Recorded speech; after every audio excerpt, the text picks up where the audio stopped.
We all know how difficult it is to build a gaming PC right now, and how tricky the last year has been for PC gamers looking to buy pretty much any graphics card, let alone the new releases from AMD or Nvidia. The latest conflicting news articles suggest that this either might be about to change pretty immediately, or that we'll be stuck in this mess for a good while longer. And I thought I'd give you guys my take on which is more true, and if this situation isn't about to end, when it might.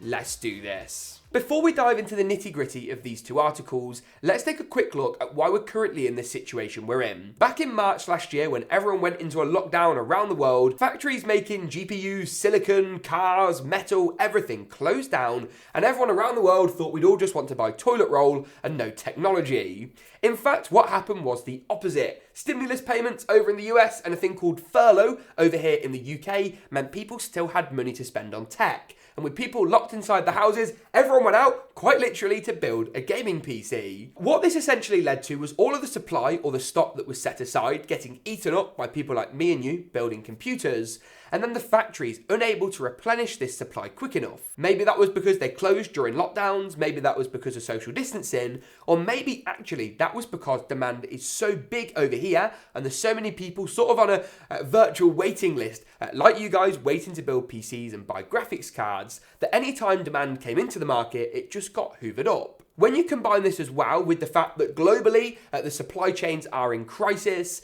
there's an empty container crisis where there's not enough empty containers to put boxes and products in. You've also got shipping costs going through the roof. Check out this graph, which is like a global indication of shipping costs. And you can see why GPUs, not from scalpers, but from retailers like Newegg, when they do come back in stock, have got so much more expensive. It's not necessarily profiteering. Now, when you combine this with the fact that cryptocurrency has been on a boom recently, you have a perfect storm. For those of you who've been had your head under a pillow, been sleeping in a dark room, that don't know, cryptocurrencies, many of them can actually be mined by graphics cards. The big one right now is Ethereum, and this is really the only one that's majorly profitable.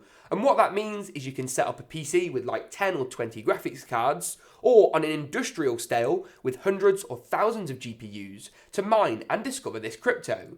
And it can potentially be very, very profitable. Yes, it does destroy the graphics card, it uses a lot of energy and contributes badly to global warming, but it makes money. And what that's meant is that there's lots of people out there mining cryptos to try and make a bit of cash. Now, I talked about how profitable this is. If you can buy a graphics card and make double or triple its cost in the next 3 or 4 years, you can see why GPU prices have gone so high. Miners are prepared to pay much more for GPUs than consumers are, like me and you, keeping prices as high as possible. The first article that we're going to talk about links quite well into this. It's an article that I saw in a recent video from another YouTuber called PC Builder, who seemingly got very excited about this, and I can see why. On the 10th of December, or thereabouts, Ethereum will change its whole process, and essentially you won't be able to mine the coin anymore. You won't be able to discover new Ethereum coins with GPUs. They're also changing the role that graphics cards have in validating transactions,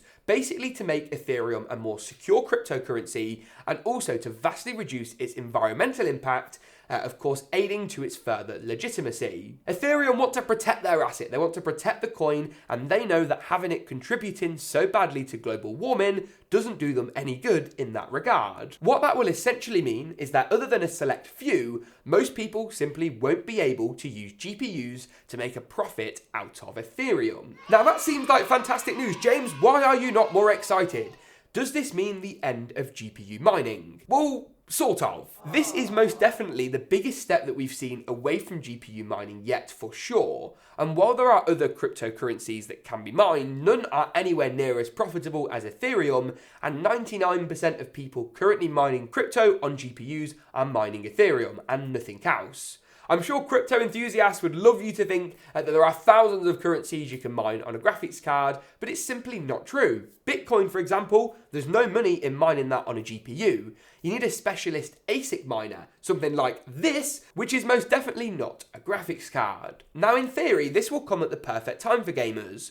Countries around the world, including China, are cracking down on GPU mining, either due to the fact that they don't want to support cryptocurrencies in their economy, or because of the huge environmental impact it has, the amount of energy it uses. It really is a strain on a lot of society in many people's opinions. Now, with this being said, the reason I'm not getting too excited and too ahead of myself just yet is back to that demand point I talked about earlier. Factories are increasing production through expansion. TSMC, for example, are investing literally tens of billions in making factories larger. But that doesn't change the fact that there's still loads of people over here wanting to build PCs on top of all the other people who have tried to build them in the last year and simply can't. It's the same reason that car companies are experiencing massive delays and predict that they will continue to do so for the next year. And remember, car companies aren't affected by GPU miners. Yes, miners use more silicon, but Nvidia and AMD and Intel set aside their orders from semiconductor manufacturing companies years in advance. The production allocation is not something that can change overnight. Yes, the mining demand will go and there will probably be a lot of second-hand used mining cards on the market, but do we really want to be buying any of those? And is the supply coming from Nvidia and AMD and their factories enough to supplement the demand that's currently existing? Think about it here. How many people watching this video have wanted to build a PC in the last 18 months but haven't been able to? Everybody hands go up! As soon as GPU mining goes, everyone's going to be competing for the same allocation of graphics cards. Now, that's not wanting me to be mega negative, because I realise viewers of this channel want to build a PC. It's something I love doing and would recommend to everyone who can that they should. I guess what I'm trying to get at is I don't want you guys getting sucked in by other channels or other videos, no shade to anybody here, who seem to suggest this crisis might be over in a matter of weeks, because that's simply not true. Hopefully, we should see increases in supply over Q1 next year, that's January, February and March, at a period where demand is typically lower. Everyone's ran out of money after Christmas, people are staying inside and not particularly going out buying PCs, graphics cards, cars or computers. With that being said, there is a lot of work going on around the world to try and eradicate these supply chain problems, to try and make sure there's enough raw materials with both the manufacturers of AMD and Nvidia graphics cards, but also components that make cars, that make hot tubs, that make all these weird and wacky items